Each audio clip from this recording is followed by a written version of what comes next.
What's going on? We live. We live. Hi, everybody. Um, I think I titled this one "Desperate Vibes and Self Love." I don't have anything prepared on those subjects. I just wanted those to be highlighted as highlighted, whatever. Those will be the priority questions. So if I see anything on desperate vibes or self love, I'll try to get to those questions before the other questions. Otherwise, super chat's always priority, as you know. Um, just out of respect and love, obviously. I guess we can dig into this. I'm gonna start answering questions until we start getting the desperate vibes and the self love questions. I really wanted to touch on a lot of those things because in recent videos and even podcasts and on my Instagram, a lot of the feedback for those questions is kind of all over the place. But I get a lot of activity for those, and I think it's a point of interest for a lot of people. So I want to make sure that people can, reach out and touch me on those subjects because they don't always get to get the responses I used to be able to get on my in my comment section. Like when I go on my YouTube now, a lot of times I'll try to respond to 20 or 30 or 40 or 50 people, but that's across a lot of videos. That's across 20 or so videos. Sometimes getting into the comment section for too long gets in the way of my creative time, right? So, either I can create more or I can, comment and really nurture the few things that I do. Um, so I'm trying to strike a balance between being creative, building content, and obviously being accessible. And I'll figure it out. But anyway, okay, somebody asked something. I'm just going to answer all the questions right now. What is your favorite candy? I don't know, something chocolate. Um, Good icebreaker. Yo, Kevin, I have a question. It's probably best to ask it because I'll probably see that I have a question and then I won't see the question when you follow up. So if you do have a question, it's best to ask it, and I'm more likely to see that than the initial "Can I ask the question?" Um,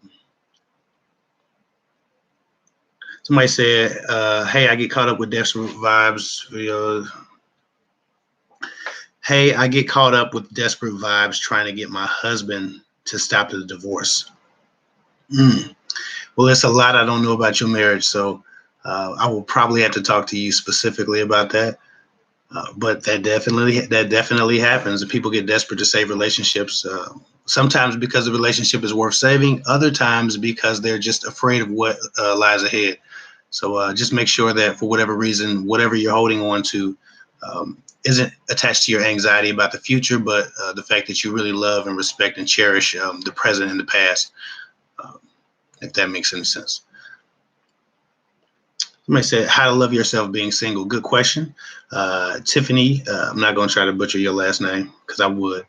But I did a video on being happy and loving yourself and being single while actually even watching like a bunch of couples, a bunch of happy couples, a bunch of people who give the presentation of happiness. I did a video on that specifically. If you look through my thumbnails long enough, you'll find it. It's not super old, but it might be about 7 months old, maybe about 9 months old for real. But I've done a video on that. Just scroll through my video index, you'll find it. I know it's like how to be happy and single around happy couples or something like that. This might be harder than I thought, trying to single out certain questions because there's so many questions coming in already. Let's see. Somebody said, "Oh, I've just come out of a really bad relationship, narcissist, father to my kids the past week, and I have been talking online to a guy who keeps going hot and cold. He will not message me until late." Well, if you have kids, you don't have time for a hot and cold guy. You don't, unless you're just trying to have fun. But if you're just trying to have fun, generally guys don't have to be hot and cold because they climb in your bed and leave. So if for whatever reason you're trying to make something happen with that guy and he's hot and cold now, you probably don't want to waste your time with him because you have a lot more to lose, and there are a lot more people that will be affected by your dating choice. And so you have to get a man who's very sure-footed and sure about what he wants, especially when dealing with a woman with kids. You can't play games with these guys who don't know what they want, who's just trying to have a good time. like I said, if you just want to have a good time and you're just trying to, sow your wild oats, or, explore in ways you haven't because you may have been in a long relationship with your kid's father, that's cool. But it doesn't sound like you should be attaching yourself to any level of interest with these guys if that's what you're trying to do. So I don't know if that helps, but you got kids, you can't play around with the hot and cold guys. If a guy's cold, or if he's back and forth, he's hot and cold, you just put him down, let him do that to somebody else who doesn't have kids, doesn't have other shit to worry about. You don't have time for it. Let me see. Somebody says, I am suffering, Kelly. Okay. I'm wondering, let me see. I'm gonna look at your question because so you put your number. I can't call you. That's not how that generally works, but I would love to talk to you, Kelly. You'd have to go to my website and set up a consultation. For anyone who wants to call me, or I would actually call them, you can set up a consultation. Again, Kelly Howard. I'm seeing your question, or I seen your comment. You said call me. You'd have to set up a consultation with me, and from then I would call you. But I can't make those types of calls just on the blue or cold. But there is, if you go to www.girltalkwithguys.com and go to the services section, Talk with Kevik is an option, and those are hour-long phone conversations that you can have with me, and we can kind of dig into whatever you're going through to see if, for whatever reason, I can't bring some kind of clarity to your situation. So I can call you, but it's not that simple. I have a schedule, obviously. Somebody said, what to do when you love someone who isn't going to marry you but wants to remain friends? If you love this person so much, you'd rather be BFF than nothing at all, and there is a sensual connection. Well, you can't do anything. As you just stated, they don't want what you want. They're definitely not going to marry you, and they want to remain friends, which means you're not even in the girlfriend zone. So you don't have any leverage to do anything. I've been talking a lot about acceptance this week. My podcast coming out. It should be coming out tomorrow. Kev Hick Talks Life podcast will or should debut tomorrow, if not Sunday. But it would definitely debut this weekend. But on that podcast, I'm speaking a good deal about acceptance, the difference between, or not the difference, but the point of acceptance being to only accept things you have control. You don't accept things that you have control over. You accept things that you can't control. And so, this right here, you don't have leverage, and this person doesn't want you. You have to accept that. There's nothing you can do to change that person's feelings, especially if they know you well enough to know what they want from you and what they don't want from you.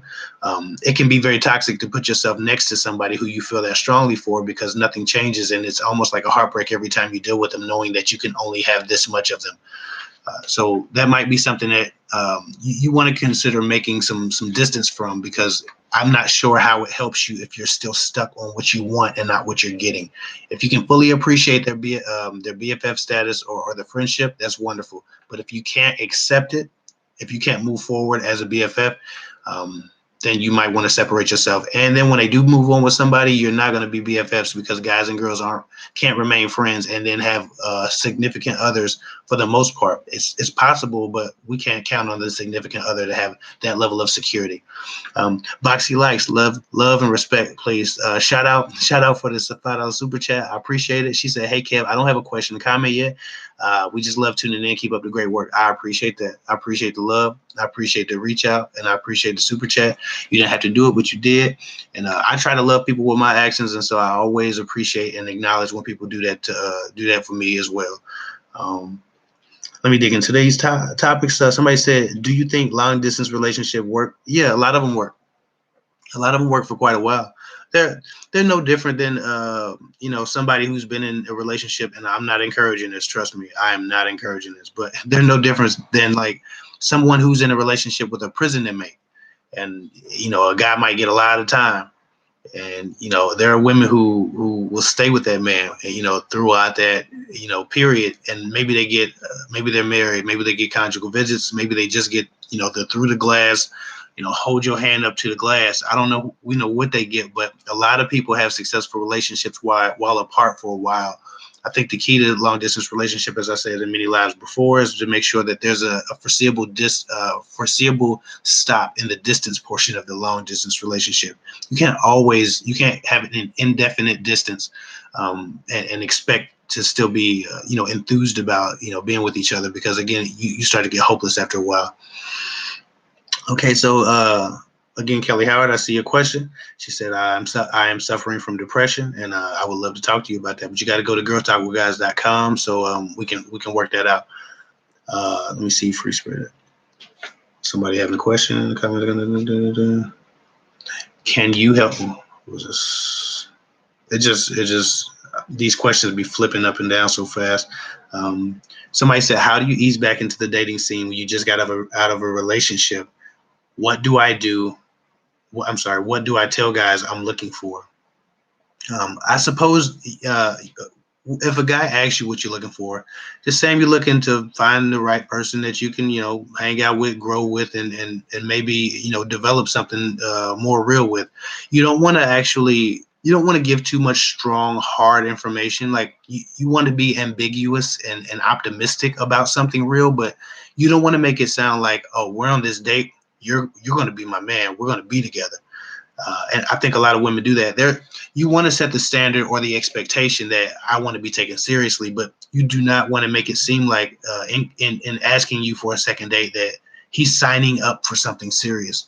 And so there's a great deal of finesse that has to be in play when you deal with guys, and when you start talking about what you're looking for. You definitely don't want to give the I just want to have fun vibes, because a lot of guys will give you fun and give you nothing else. You want to make sure that he understands that, yes, you are definitely looking for something that would ultimately be more substantial, but you're not necessarily desperate to have that right away. You're willing to let things progress as they will naturally. But that should include you taking your time in other areas too. A lot of people will take their time, connecting with each other emotionally and spiritually, but they get right into it physically. And if you're going to take your time, you need to take your time all the way around, not just in the areas that are less convenient or more, most convenient. It's not convenient to hold off sexually sometimes, but it's easy enough to not care about somebody or to not dig into their life or who they are, their biography, or their morals, their values, their character, their spirit. Like, it's easy to avoid those topics. It's easy to not call people and not learn about them. It's easy to just send what you doing text all the time. That's pretty easy, and people take their time a lot in that way, but they jump right in the sack, and then they wonder why there's no potential for anything more after months of them just not shacking up, but shaking up the sheets. I just made that term up. I've never heard it before. Anyway, your question, that ain't even your damn question. You said, how do I ease back into the dating scene? Slowly. But I do actually have a video about that. Getting back in the game is what the thumbnail says. I think I have a blue shirt on with probably this red hat. So you should probably check that out. Scroll down. If you look in the video section of my YouTube channel, it pulls up every video I've ever done, and just look for a blue shirt, red hat, and you'll probably find that getting back in the game video. And I think that might be the answer you need. Let me see. Somebody said, Tamila said, hi, Kev, awesome work you do. Thank you. My question, why do some men feel that women need discipline? Women need discipline and want stability, but they don't acknowledge that a woman needs consistency. I think that a woman, when men feel that women need discipline and want stability, that doesn't necessarily put any responsibility on them. But when you start talking about consistency requires a man to acknowledge his habits, his day-to-day habits, because a man can feel like he offers a decent amount of stability from time to time, but consistency obligates a man to be the same greatness, to be the same level of great or the same level of dependable every day, or every week, every weekend. In all of their communications, he has to be that. And when you start talking about consistency, people who were faking it get a little bit nervous, because you can't fake it consistently. You can fake it for a time. You can fake it for a weekend. You can fake it for a moment, a few hours at a woman's house in her bed. You can fake it, but you can't fake it consistently. You actually have to be who you say you are for an extended period of time. for you to be able to do something impressive enough for an extended period of time. So that's probably why they don't acknowledge consistency, because consistency is more of an action word, and it again, it pulls a lot more obligation their way. Um, I think when men start talking about discipline and stability, it impresses the intellect, because a woman wants to hear those things, but consistency shows that you understand those words. There's a difference between knowing something and understanding it, right? Knowledge is not understanding, it's just knowledge. You can know a bunch of random shit and not really understand any of it. And, there's a difference between knowledge and understanding. And that difference is wisdom and, and a commitment to that. And a lot of people don't have that. They know the shit. There are a lot of people who know how to do a thing, but they don't do it. When you start talking about success and dreams, goals, aspirations, everybody knows what to do and everybody knows what it takes, but everybody don't do what it takes. And that's the difference between the successful and the not successful. And it's the same with these guys. These guys know what the right answers are when a woman asks them what they want or what what a woman needs. And you're having these decent enough conversations, but everybody knows what it takes, but everybody's not willing to do what it takes. Not with everybody. It takes for a lot of men, it takes a special woman. It takes that woman, a woman a guy is really impressed by and really trying to get her, her emotional heartstrings pulled, for him to actually be that and do what it takes.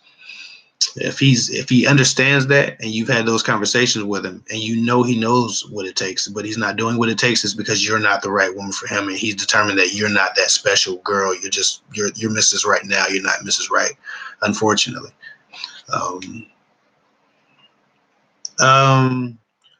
Kelly, I don't know if you noticed, your picture looks a little bit familiar. Maybe Kelly Howard. Maybe you wrote me on Instagram. A lot of people, hold on, while I'm on that, a lot of people write me on Instagram, and if I don't respond in a couple of days, they delete all of their writings. That's not necessary. I will eventually, most of the time, try to get to most people, but I don't respond to super long messages on Instagram because I don't have the time. I probably get 300 text messages a week. And that's just text messages from just clients. And then, there are probably another 100 people writing me in various forms, whether they're writing questions in the YouTube comments or whether they're writing me on Instagram, or now people writing them on Facebook. And please don't write me on Facebook, because I don't really use Facebook. I promote stuff on Facebook and I'm on Facebook, but I haven't really jumped on Facebook to use it on a day-to-day. And so it's very difficult for me to manage all of those different avenues that a person might contact me. So the best way to contact me, if you have a very short question, a very short question, not any pages, but 50 to 150 characters, just IG me, DM me, and eventually I get to it. And like I said, I do my best. But if you got something long, if you got something that requires a discussion, or something like solving depression, or a more complicated marriage question, then you have to write me on my website, and or you have to get a consultation. And pretty soon I'm gonna do away with the emails, because it's kind of labor of love for me, but it is a labor, and sometimes they get in the way of my creativity. So I might have to ultimately do away with the emails, but I'll keep the consultations for people who really need to get in touch with me. Somebody said, can you do a video on single moms trying to date? That's a struggle. I've actually done a video on single moms dating, but yeah, I've done the single moms dating video, but it was more about, how to go about selecting a mate, how to go about, just choosing the right person for not only you, but your kids as well. And, how that affects them. And so hopefully that helps. But if not, you can DM me, more context to what you're looking for. And maybe I can make that video if I feel like it'll help somebody. Somebody says, should you be friends with your ex-husband that you were married to for 30 years and divorced for 3 years? I suppose if you were married to him for 30 years, then y'all must get along decent enough. Unless he was abusive and he's manipulative and he's still trying to use you, then, I think he should be safe enough to be friends with. You did marry him. Somebody said, I watched Single Mom Dating. It was great. And it made me rethink the guy. Well, I appreciate it. Somebody said, can you do a video about being pressed on first kisses? That actually is a very good topic. Kizzy Lolo said, Hold on, my mama's phone going off. My mom's staying the night over here tonight. Okay, so she said, "Can you do a video about being pressed about first kisses?" I think that's an amazing topic. Man, I've won a lot and lost a lot based on the timing of a first kiss. When I was younger, I was a lot more I'm still respectful, but I was just like super respectful. I was too nice during certain spans of my early dating life, and the first kiss was always a point of anxiety for me when I was a teenager because I don't know, maybe I watched a lot of rape cases or something. Like I was just a little bit nervous, like to catch a case or to offend somebody in that way because I'm 6'2", and I'm even when I was bony, I was a little bit muscular. I just always felt like I could intimidate somebody and then it becomes something like that. So I was really really really respectful, and I let women lead a lot when I was very young. And I just learned more about how I relate to women, specifically, and I learned a lot about just my effect on women and how to use that to my advantage. Not to use anyone, but I just learned how to deal with women, and ultimately that wasn't a big problem for me. But yeah, I've really gotten dismissed and ghosted because I didn't kiss, or I would try to go too soon. Like first kisses are weird. Between a couple, because you don't know how comfortable a person is with contact, and they don't know how comfortable you are, and there are so many miscommunications that happen. It shouldn't be that complicated, but for some people it is, and for some people it's a great deal of anxiety involved. I'm not sure what angle I would take. Kizzy Lolo, inbox me with the kissy face emoji. I'll know you're not flirting because we just had this communication. But inbox me that and tell me exactly what you would want from that video, and I'll see if I can't do it because I think that seems like it'd be a fun video. I have a few stories about, first kiss struggles, just meeting somebody and not knowing how far to go, how soon to go there. Um,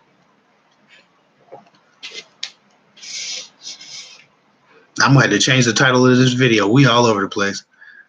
Um,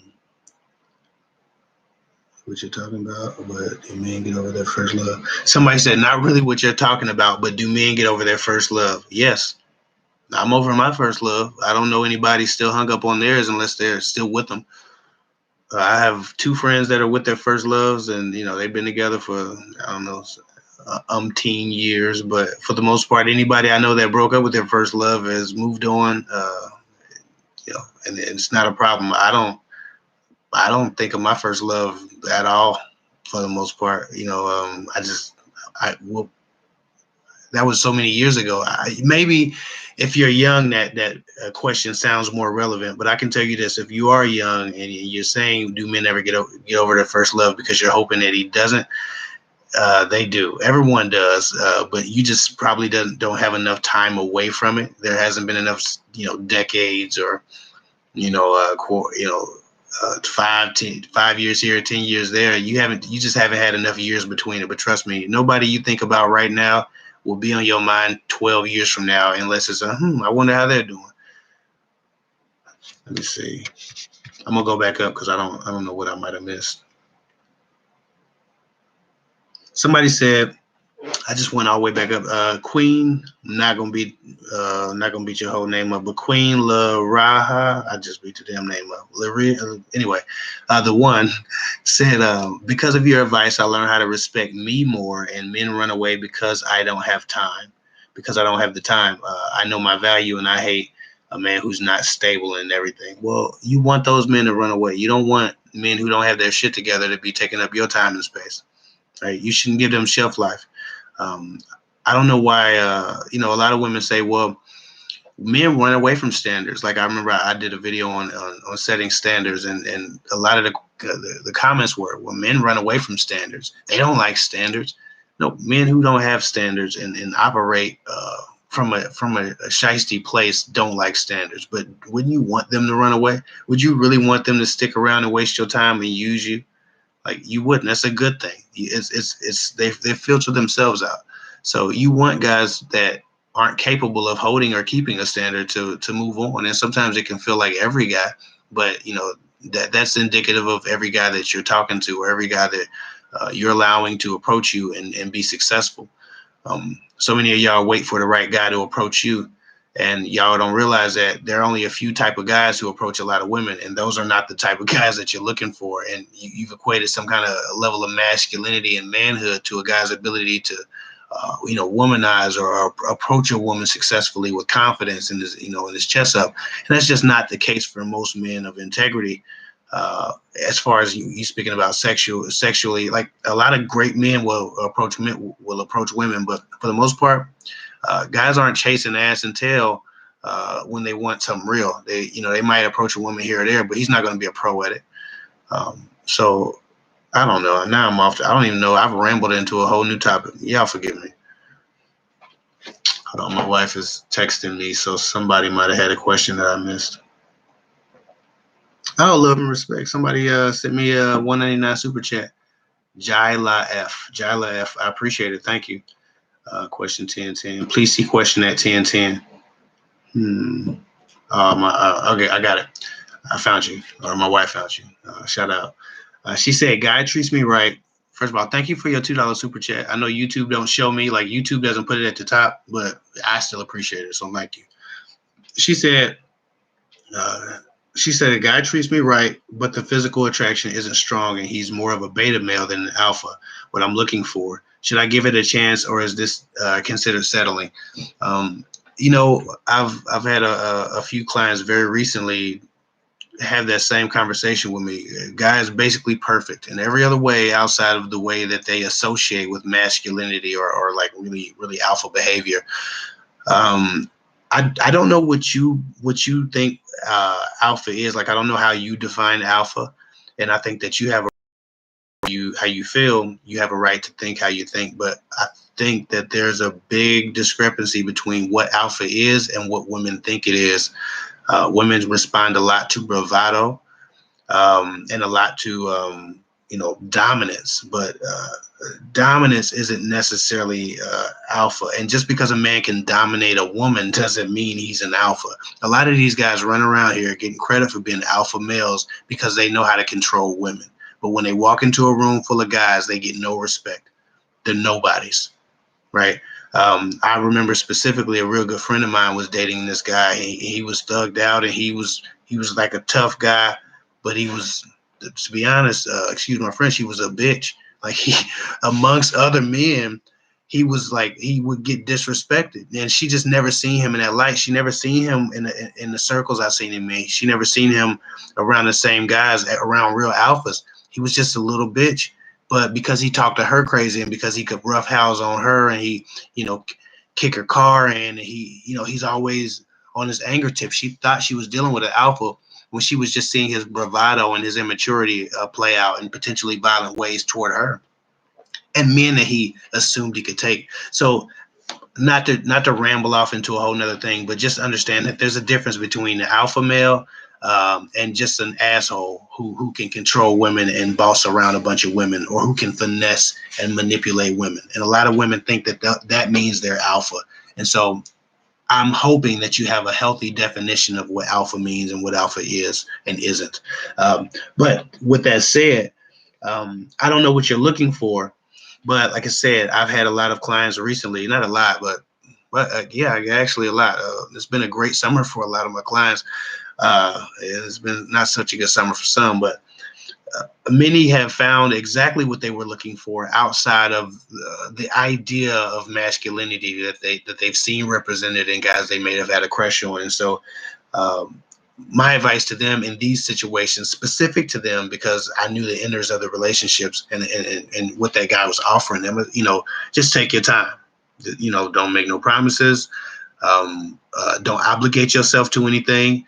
Let him know that, you're on the fence. We're figuring it out. We're taking it slow. Don't expect anything.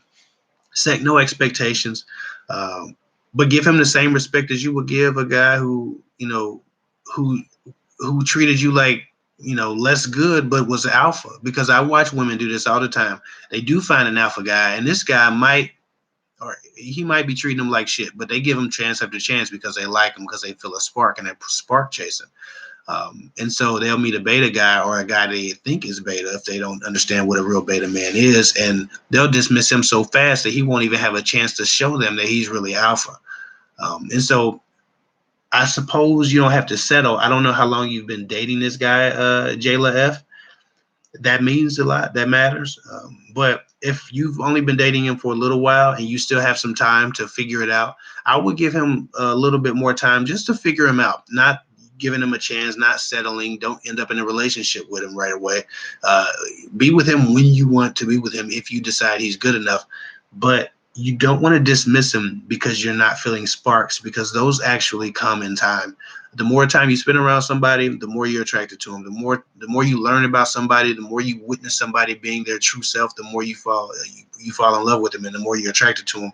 Um, like I said, recently I've had a client give me the same spiel, and it was like wrote a page about how he's not this and how he's not that, and how he might be gay. I mean, she was really shitting on the brother, and ultimately not only did she change her mind about most of those things, but she ended up falling in love with the brother. But unfortunately, she didn't. She was so busy trying to make sure, he was good enough for her, that she forgot to be good enough for him. And ultimately, he picked up on a little bit too much that he could handle, so he had to back away from her once she changed her mind. But before, she thought, "Oh man, I'm gonna settle." And I said, "Well, what you're doing is spark chasing." And she's like, "What do you mean by that?" Or she watched the video. I don't know how that conversation went, but she basically was like, "I know I'm spark chasing, but I don't really like this guy, and he might be gay." It's like, all right, cool. But do you really know that, or are you just comparing him to whatever you think is alpha that you've seen? And ultimately he wasn't gay, and he was an amazing person, an amazing man, and she lost out because she had treated him like a lesser man while she was trying to figure it out. I say all that to say, until you figure out what his potential is for you, don't treat him like a lesser man. Don't obligate yourself to him, but try to give him a little bit more time to make sure that you're sure that you don't want this guy. Because if he's strong in every other way and he treats you right, those should be the first qualities that you're attracted to. Um, if you roll around with somebody enough times and they're good, you'll be attracted to them physically. That shit comes sometimes in time. That's a very long answer to a short, simple question. I hope that helps. If not, DM me, put a bunch of, I don't know, lion emojis or something silly, just so I see it in the first line, and I get with you, and we can talk about that personally. Thank you for your super chat. Love and respect. Um, I ain't gonna get into that. Somebody said, "Should I try?" Oh, this is a good one. Megan Ford. It touches on self love for me. Somebody said, Megan Ford said, "Should I still try to contact someone who ghosts me?" No, no. That is indicative of a self-esteem issue or desperation. Desperate vibes and a lack of self-love is displayed if you start contacting people after they ghost you. It makes them, first of all, it lets them know that they don't have to respect you to keep you. And it also shows that you sacrifice your dignity, and you are a little bit low on pride, that you would allow someone to disregard you and to treat you like that, or abandon you, and you still be chasing after them. Um, you have to require something from the people who you encounter, who eat up your time, who eat up your energy. For a space in your life, someone should serve a purpose. And that might sound very selfish, but it's absolutely true. For a space in your life, someone should serve a purpose. Nobody should just be sucking from you. Nobody should just be taking up space. You have to trim the fat always. You have to evolve your circle. Your circle has to evolve just like your mind, just like your spirit. You have to manage that. So no, don't contact him if he ghosted you. Uh, Man, fuck that guy. Like, excuse my French, but like I said, y'all know what a Christian channel is. I done shout her out every time I go live. So if y'all got a problem with me cussing every once in a while, y'all got to do something else. But yeah, you got to figure out why you feel like it's okay for people to treat you like that. Figure out why you think that that's normal, and why you would much rather just pretend it didn't happen and continue the relationship with your fingers crossed that they won't do it again, knowing they're fully capable and most likely going to do it again. Figure out why you don't have more self-respect and more self-love. And That's a desperate vibe. And if a person gets contacted by a person they know they ghosted, they'll treat them much worse. And that's what's wrong with. I'm gonna get to your super chat. Love and respect. Thank you so much for the super chat. I'm gonna get to it, but I think this is important. When a person ghosts you, they're disregarding you, they're abandoning you on purpose. If you then go and contact that person anyway and still fight for them after they've done that, when you give off a desperate vibe like that, when you do something that desperate, people learn to mistreat you. And if they do stick around, it will be to use you and your resources. Men often do this with women who, for whatever reason, don't have enough self-respect to just move on after they've been, treated horribly. It tells them, oh, okay, I can stick around and I can hit it. And she'll give me some money. And she'll cook my food. And she'll give me some head. And then I ain't got to call her back in 3 days. Like, you don't want people to treat you like that. And so acting desperate and looking desperate isn't necessarily about just how it looks, because everybody wants to save face. Being desperate and acting desperate and giving off desperate vibes affects how people treat you. And that's why it's so important. You don't want to be mistreated. And you don't want to train people to mistreat you. And that goes for all of your relationships, friend, foe, family. It doesn't matter. If you're desperate for approval, people will treat you like that. And they will hold their approval for random. I'm going to get to these super chats. Love and respect to you, though. Jocelyn Brown 10, thank you so much for your $10 super chat. I appreciate you, and I love you for it. She said, I'm getting divorced in 2 weeks, and a man I used to work with likes me. I think we are really compatible, but he is long distance and I have 2 babies. Should I give it a chance, or is it unrealistic? No, it's not unrealistic just because it's long distance. That doesn't really matter at all. I think that if you know each other and you know enough about each other that you think you can work, as long as the distance isn't permanent, um, you can give it a chance, man. So many people, a lot of my clients have moved across the country to be with people, and it works out. A lot of my clients have moved, across the city, across the town from people, and it works out. You just have to have a plan, let the relationship grow, and not be stuck to a particular piece of land or a particular city. I think that's the biggest thing. You have 2 kids, that means he has to be mobile. If he's not mobile and you're not mobile, then y'all can't cut the distance, and then it won't work. But if you have the ability to move because your ex is okay with you moving, or he has the ability to come back, and y'all get close and both of y'all are kind of liquid in where you need to live or where you can live, then it's a beautiful thing. But you may be tied to that piece of land just because, and not that piece of land, but your city, just because you have a baby. And I'm not sure how the courts to handle that. A lot of times they don't let the women travel unless it's like a military thing. So that will be the point of contingency. Not necessarily that the long distance relationship can't work. It can work until the distance is cut. But the problem is you might not be able to cut the distance because you have 2 kids. And if the father's in the picture, he might not want his kids moving across the country. And it wouldn't be fair for him anyway. So, that might be something that you need to consider. If you got a good father, if he is a good father, you do not want to separate the father from his kids. That's wrong. So, again, there's a lot to consider there. But if the father's not in their life, then, you can move across country with a clear conscience. I hope that helps. But yes, long distance relationships aren't just, dumb. They do work out for a lot of people. I appreciate you, Janelle Henry. She said, you have helped me tremendously. I hear your voice during certain situations, and it gives me confidence to help to handle myself in a way that retains my self-respect and dignity. Thank you for all you do. God bless. Not even a question, just love. Thank you so much, Janelle Henry, for sending that love and sharing that with you. And I really care about people. I think one of my gifts is I don't get burned out as it pertains to my levels of empathy. A lot of people say, well, you probably get burned out. You hear this all the time. You probably don't even care about people. And, they think it's some money grab or something because I can't do emails for free or I can't do consultations for free. I have a family, and my family is my first priority. So yes, everything costs, or most of it costs, unless you hit me in my DM. My Instagram's free. But that's just because I'm a family man and I understand my responsibilities, and I have to be who I need to be for my kids and my wife. But man, I absolutely care. I absolutely love hearing people say that, for whatever reason, their lives or their spirits or their actions or their habits were changed because of, encountering my videos. Is why I do it. So I really appreciate you sharing that. And it's better than any compliment. People call me cute all the time.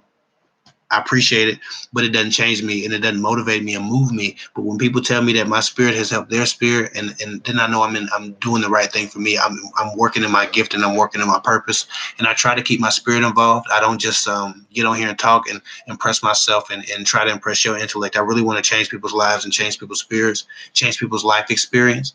And so comments like that are the reason I do this, and I really appreciate you.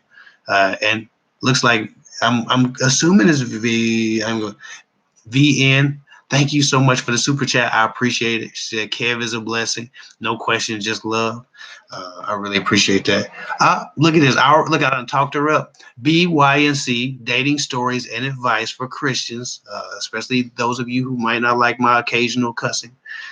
And it is occasional. I ain't on here dropping a bunch of F-bombs every day, but I think fuck somebody, fuck them. Anyway, love and respect, no disrespect. She said, how can you work on healing after emotional cheating? This is a good one. She said, what should the convo sound like? First of all, go to her channel and look her stuff up. She gives her Christian experience in dating, and I think that the woman has a lot to say. She has a lot of great vibes and great positivity and great intellect to offer any conversation about relationships, especially Christian relationships. And so y'all go check her out if y'all Christians and y'all don't like anything that y'all see on YouTube that seems to be too secular for you. BYC dating stories. Y'all see her up there, the super chat. Just click on it and look at her. Show her some love. Anyway, what should the convo sound like so he feels less attacked and the convo is more productive? That depends very heavily on. First of all, I'm gonna take a picture of this question so I don't lose it, because I think that this is something that I should be able to. I want to do a video on this. So look, I'm taking a picture of that because I'm not going to give you the perfect answer right here because it's such an intricate answer that it deserves a video. It deserves a few hundred words or a couple thousand. But what I can tell you is that depends very heavily on the mind state of the man that you're dealing with. If two people in a relationship, where they always say, and I posted a meme about this earlier this month, people always say that communication is key. Communication is key to a relationship. And I've always thought that, and I've always said it because it makes sense. Communication, right? Communication. But it's not really communication. It's comprehension. It's understanding, right? That's the key, because you can communicate your ass off. And if no matter how you say, hey, you hurt me, you were with her in your mind. She was in your heart, and that bothers me way more than if you just laid with her. However, whatever intricate way that you decide to say that to that brother, if he's not willing or able to understand it and hear it and then take responsibility for it, if he's not willing to change, if he's not willing to admit to his faults or not blame you, if he's not willing to check himself and really go on a journey to self-improve, then it's almost impossible for that conversation to go well, because anybody who's doing wrong and doesn't want to do better is going to feel attacked. And so you always hit me on Instagram. Talk to me on Instagram. If this is a thing that you're going through, talk to me on Instagram, because I can ramble for the next 10 minutes and I still won't give you. I want to sit with my thoughts and make sure I offer this conversation something that it deserves. And I hope that's okay with you. But like I said, you talk to me on Instagram from time to time. I actually recognize you. So hit me up if this is a specific thing that you're going through, and we can go from there, because it depends very heavily on the person's mind state. And I could give you some general information, but I would need to know how that person is generally receptive of correction, because that matters. If a person is a narcissist and they can't be held accountable, that matters. If a person is generally apologetic, but they don't really do anything to change, that matters. If a person's motivated to change and they want to change and they understand what they did to you, that matters. So it's just such a large conversation, and it needs to be handled more delicately than anything I can ramble off right here. So I want to answer that question, though. I want to have that conversation. DM me. I know who you are, so just DM me. Love and respect. Also, Reese B, thank you so much for the $2 super chat. I don't know when you sent it. You know what? I'm gonna turn my phone on. My wife has been texting me Reese B probably for 5 minutes, but I had it silent on because I can't have my ringer on at work, and I do have a full-time job. People are like, you make money on YouTube. Why should I pay you for this or that? Because I have a full-time job. If I was rich, I wouldn't work at a job. Anyway, Reese B, thank you so much for your $2 super chat. YouTube don't care about it, but I care about it. I appreciate you a lot. Let me dig into this. Rosalind Nelson. I be beating people's names up, but I know I'm close. She said, I'm a college student and my exes treat me bad. I'm insecure because no guys approach me, and I met both of my exes on Tinder. I'm around couples at school a lot. So how can I become more secure? Um, I don't know. I don't know why your picture is of your forehead, but if I were to look at your picture, and I'm not, and I hope this doesn't have the inverse effect of adding to your insecurity. But hold on, let me sip on some. I got a cough drop in there and some honey. I'm getting over some stuff, but I'm adjusting. I'm speaking for my diaphragm. If you watching, thank you for that again. Um, so the problem is this. Yes, your exes treated you bad. That definitely contributes to who you are now, and you clearly have some baggage about that. But you allowed that, so you treated you bad. It's as much on you as it is on them, and you can train a person who would have otherwise treated you okay to treat you really shitty. People actually only do what you allow them to do. People treat you exactly how you allow them to treat you. People who aren't willing to treat you any better remove themselves because they don't want responsibility or obligation. So when people stay in your life and they treat you like shit, it's because you allow it. So you have to take a little bit of responsibility there, or a lot. Also, you said you're insecure because no guys approach you. I'm looking at a picture of your emoji, and thank you so much for your $10 super chat. Now, no offense, but if I look at this and I'm a guy, I'm going to assume I'm from anyone. I'm going to assume, okay, either she really likes her eyebrows or she really hates the rest of her face. You never want to give that impression. You never want to give, because that very impression, when I'm looking at your forehead instead of your face, it tells me that you're ashamed of something. And I could be wrong, but that's what people will read when you seem hidden. When you hide your face, people will assume there's something wrong with it. Why wouldn't she show anything but her forehead? I don't even know anyone who likes their forehead enough to show, So when I look at that, I say, well, maybe she has an insecurity. Immediately, everybody's subconscious response to witnessing insecurity in a person is, well, if they don't believe in them, I don't believe in them. You know more about you than anybody. You are the expert on you. So this is a self-love question. I'm glad you like this. I'm glad you asked this. But you are the expert on you. So if you don't think your face is good enough, and I have to look at your forehead, I can imagine how you look in person. I can imagine how many times you stare at your feet when you're around handsome men. I can imagine how many times you may not speak up for yourself when you're around people who you might deem smarter than you. There are so many scenarios where a person with insecurity, not specifically you, right? I'm not saying you, but speaking for a person who is insecure because they're not being approached. I can imagine all these bad body language cues that you give off that push people firstly away from you, but it puts them in a place where they're judging you or trying to figure out what you're insecure about, because that then becomes the topic. The topic isn't, oh, look at that girl. It's like, oh man, why is she like that? Why is she looking like that? Why she look so sad? Why she look so lonely?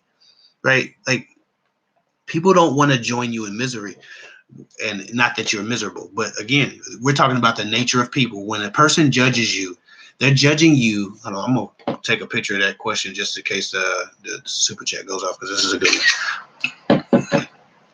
When people see you, they're judging you based on what you present. And if you present a picture of a person who doesn't really believe in who they are or doesn't like who they are, then it's very difficult for someone to ignore that and to say, well, you know what? She's wrong about her. I'm going to get to know her.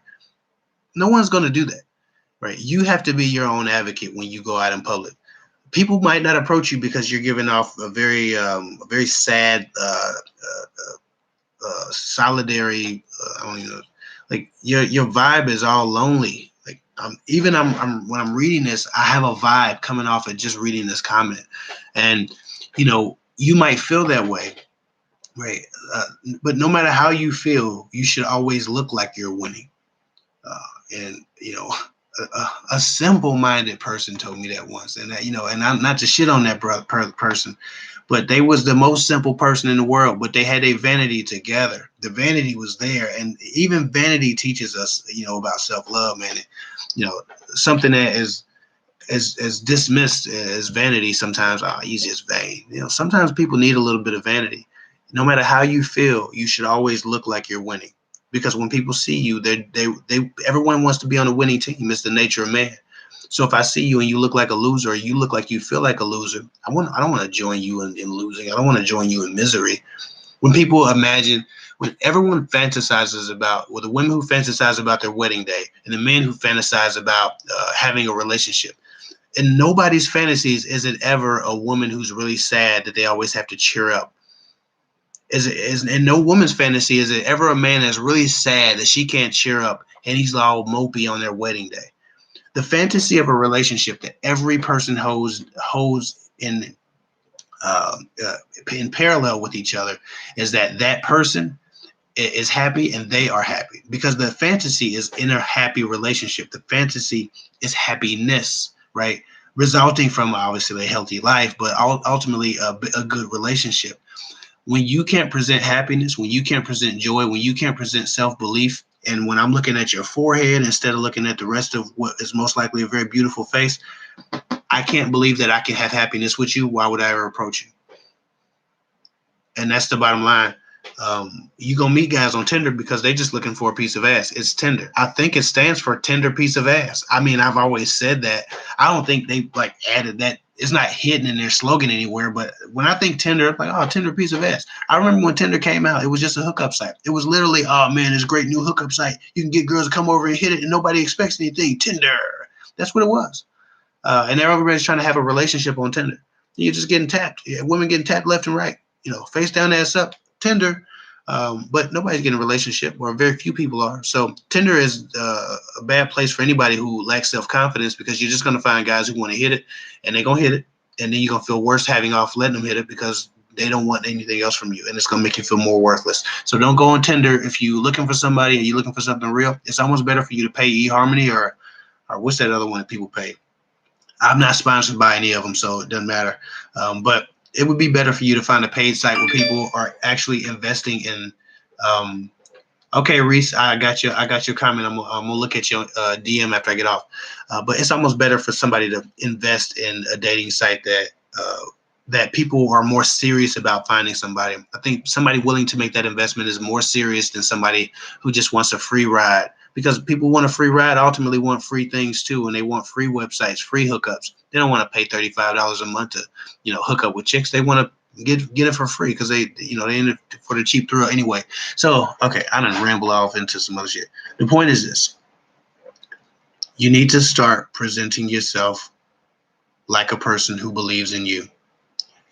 You need a new emoji with your actual face, right? And that doesn't even scratch the surface. If you don't have style, you need to get some style. And it's not about oppressing everybody else. You look like you feel, right? And if you feel better, if you look better, you'll feel better, right? So maybe you're not looking good and you're not feeling good. Maybe you're not doing your hair. Maybe you're not doing, I don't care about makeup. Some girls don't need makeup. I'm not really a makeup. I don't really give a fuck about makeup, but maybe you're not doing your hair. Maybe your body's not together. Maybe you don't let yourself go. Listen, men like what they like. There are a lot of men, and I got to do another heavy set dating video because there's so much more that needs to be said. Oh crap! Hold on. How do you look like you're winning, including men and women? I got to make sure I don't ramble and miss the super chat. VN, I think I know who you are. She said, "How to look like you're winning, including when at work." First of all, smile. But did I say? Let me see this. I want to make sure I saved it in the comment. Okay, I'm gonna get back into your question, VN. How to look like you're winning? But let me wrap up, Rosalind. So yeah, you have to make sure that you give somebody something to create. Like the only thing that people see when they look at you is your feelings about yourself, like your self-esteem and your self-concept.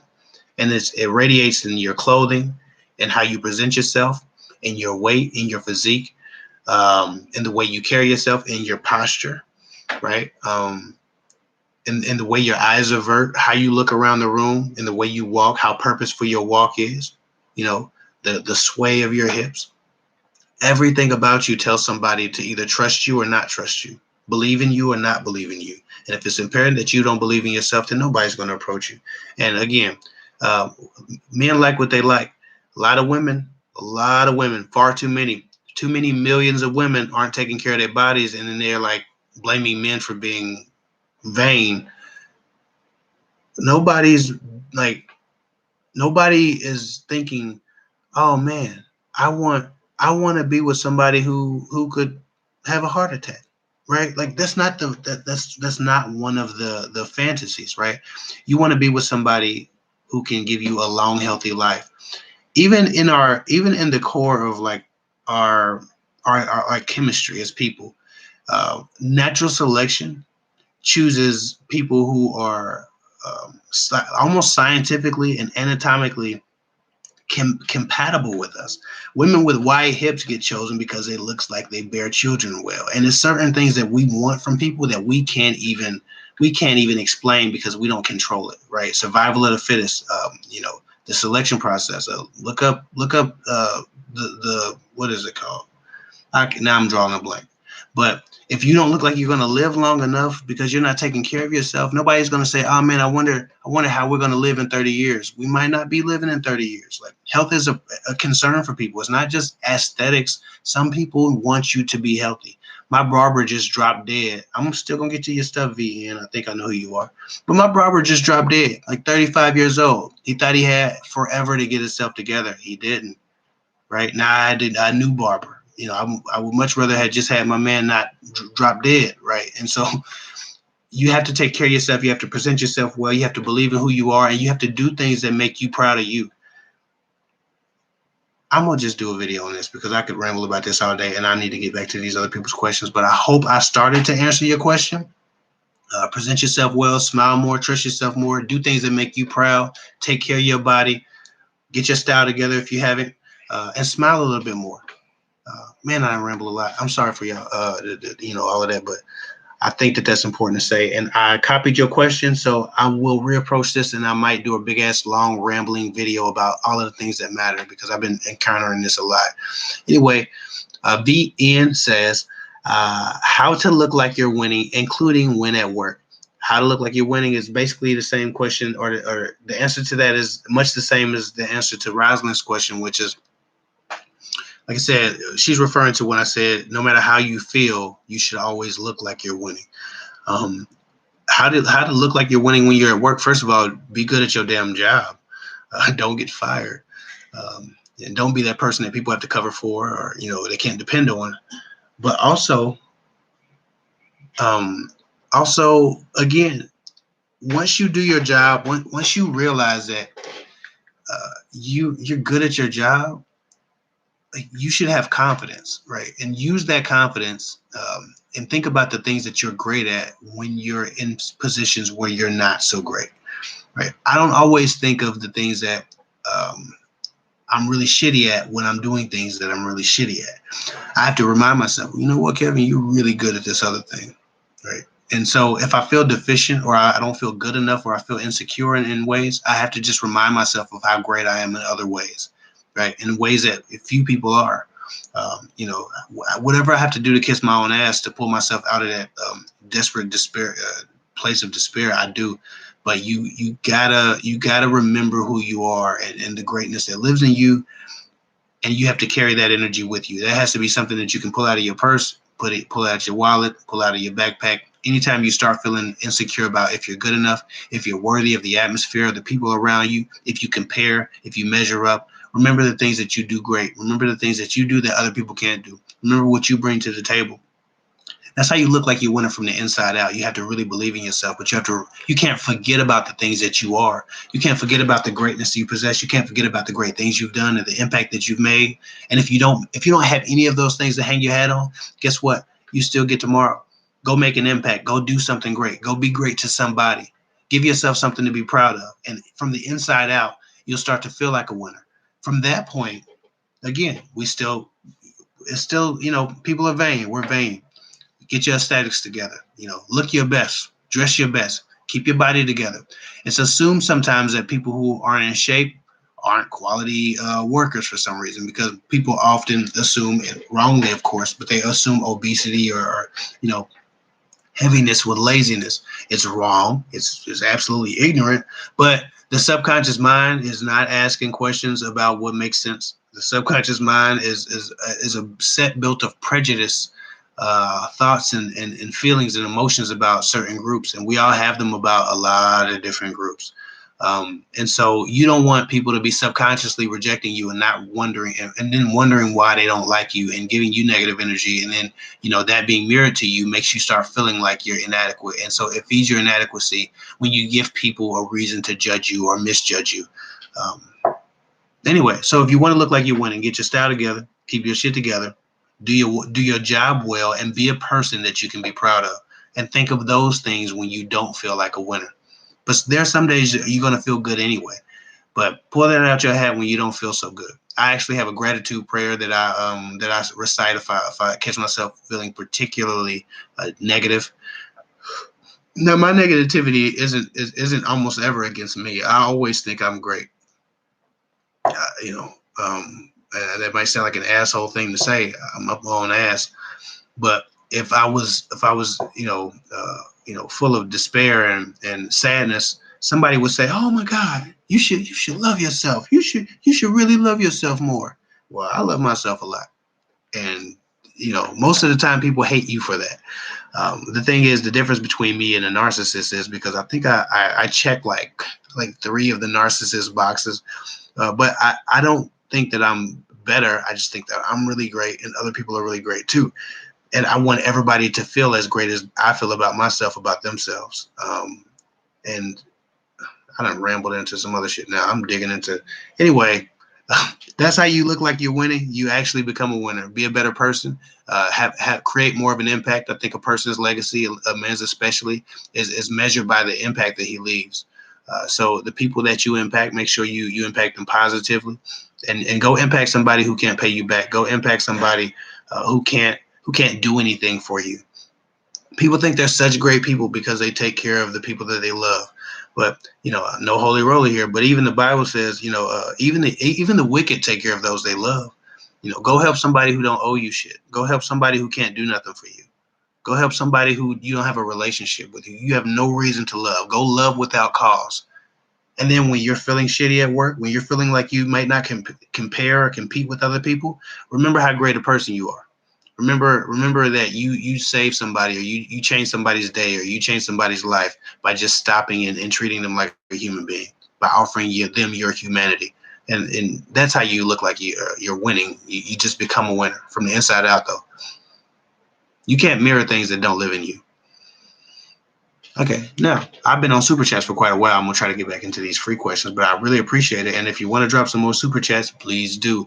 Also, if y'all, I've noticed this, and I'm not hating, I'm not mad. I'm just saying, people will hit the like button, but they won't. They will support, but people are slow to support. They quick to hit that like button, like go ahead. But people won't really do much else but hit the like button. Like button's cool, but man, my self-esteem and my whole life plan is not built on how many likes I get for a thing. I really want people to check out my podcast. Don't just hit the like button. Go check the podcast out. Do that. Just disclaimer. And you can get access to the podcast at www.patreon.com/KevHick. Ultimately, it will be on all the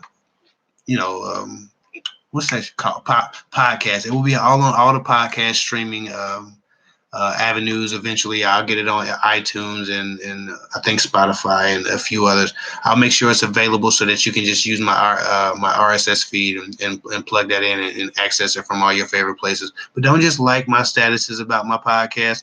Please go check out my podcast. $2 a month for 6 to 8 long ass podcasts is not a lot of money.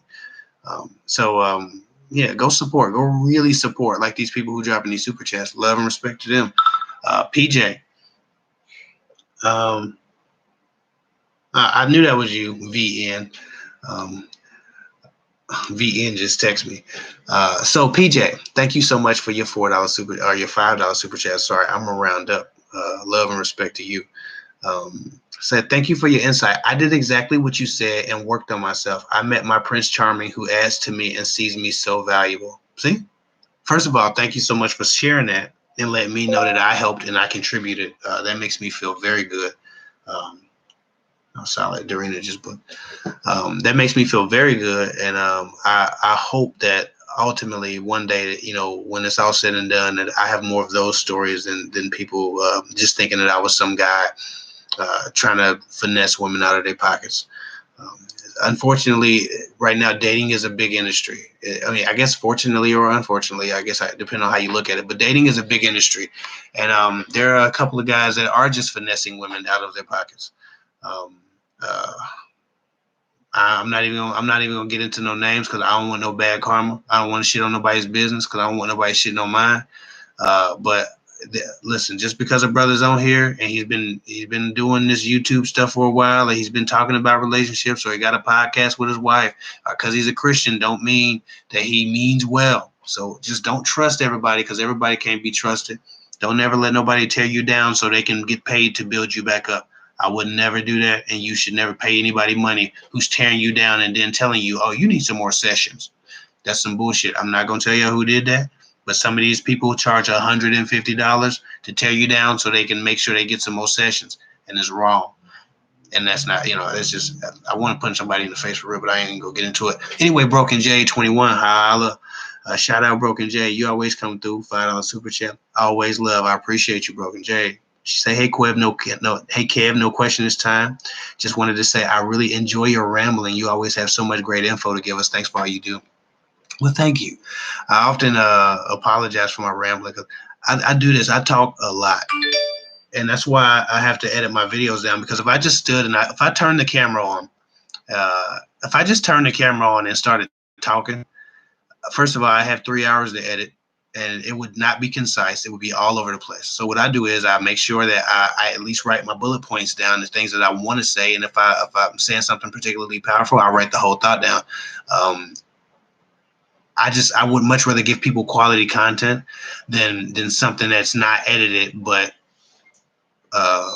appears a lot more smooth. I don't really care about smooth as much. I want somebody to listen to the words that come out of my mouth and be changed by them. And sometimes as you can't do that by just turning the camera on and rambling because you think everything that comes out of your mouth is gold.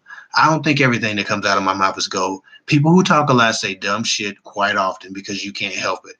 Your mouth gets in front of your mind sometimes. And so I don't want to turn the camera on and give people less value just because I can do it without making cuts or without doing any editing. I don't give a damn. Listen to my videos with headphones and don't watch them if you have to, for whatever reason the cuts bother your eyes.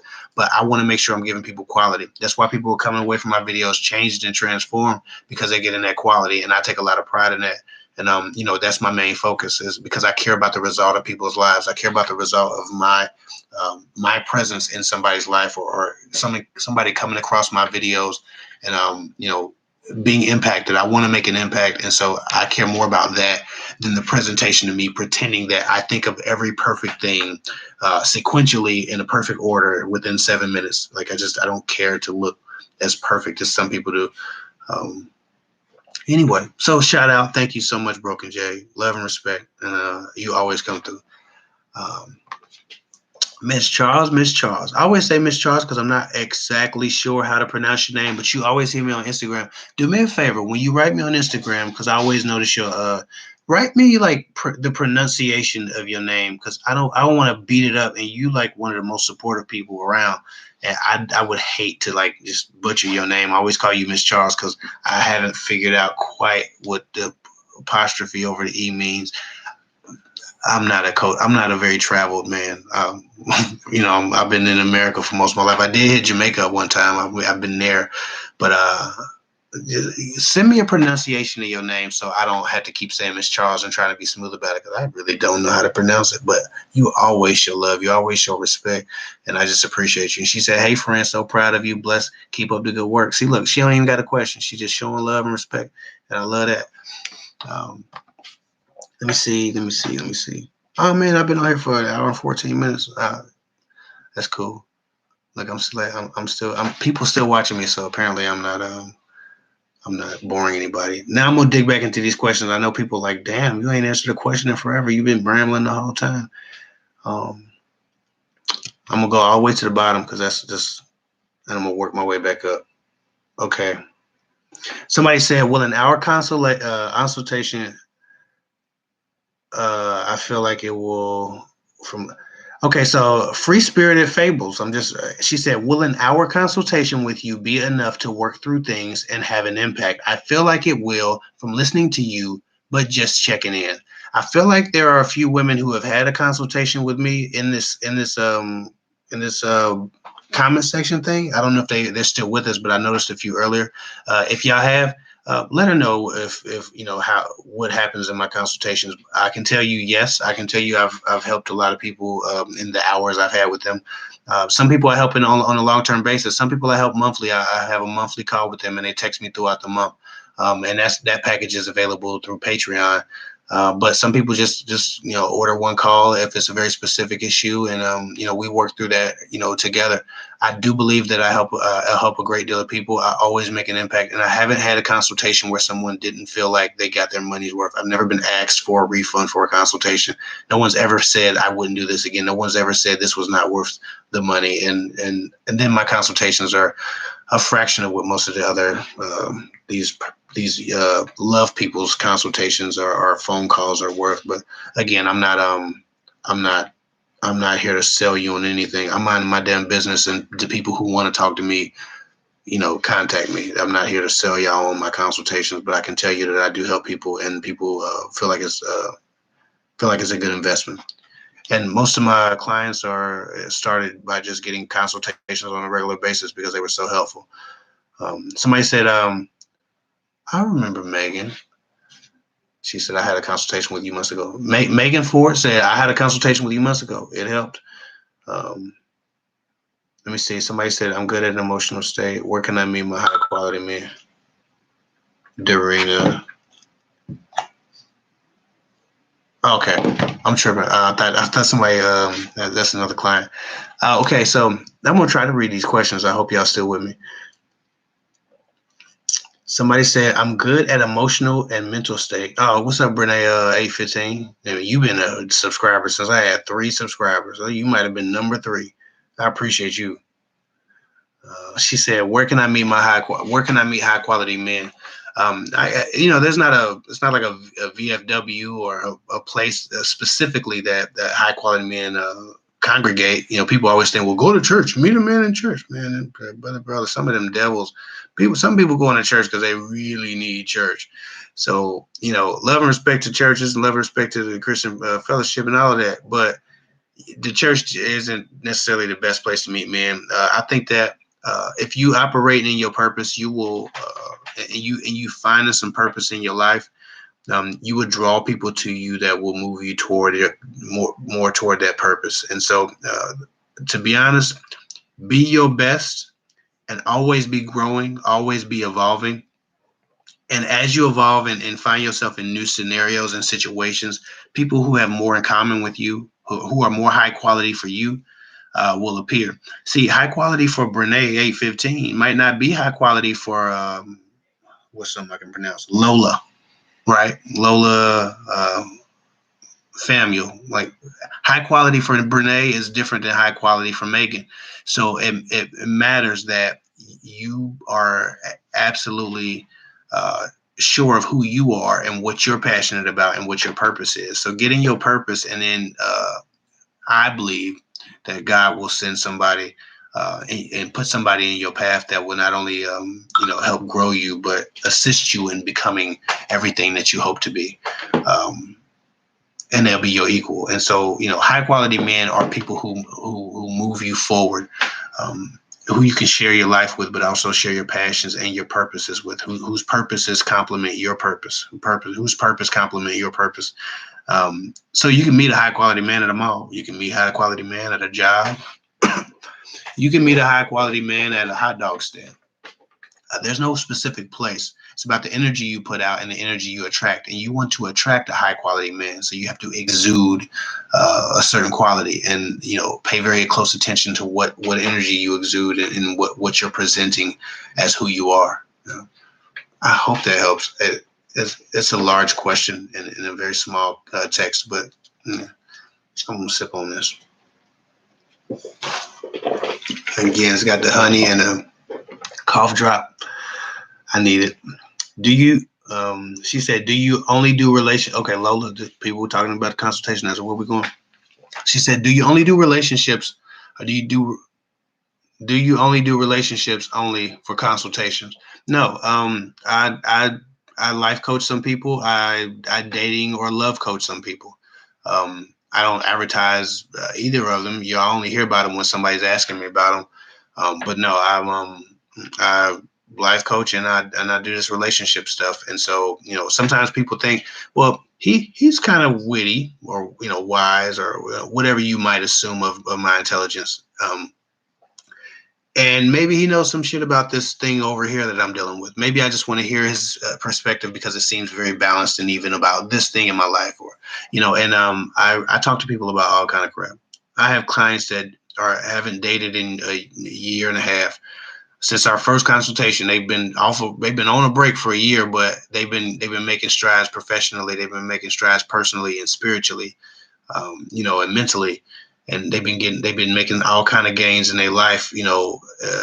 I like to think with my assistance, because it's been, I have long-term relationships built with a lot of clients. So no, I don't just do relationships. We do life coaching, or just life topics. Some people just have issues and they want to talk to somebody who gives a damn about them and who can also offer a perspective.